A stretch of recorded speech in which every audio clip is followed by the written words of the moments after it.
Mənə 72 yazanlara bir sualım var. Bu Mehmanla, Eminlə və Qari Kasparovla şahmat sammitində şəkli.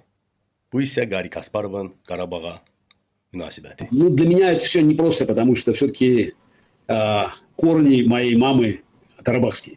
Да. Да, все, они оттуда.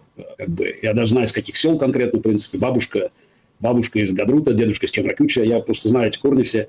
Для меня все равно это болезненная история, потому что как бы последнее, что мама как бы видела, это то, что ее как бы вот родные села, она в них проводила время, когда она была школьницей еще, что они все как бы, то есть фактически они теряются. То есть это там, я не знаю, пойдет ли Алиев на какие-то уступки, на какую-то, может быть, даст там минимальную автономию, но в целом как бы больше Карабаха нет.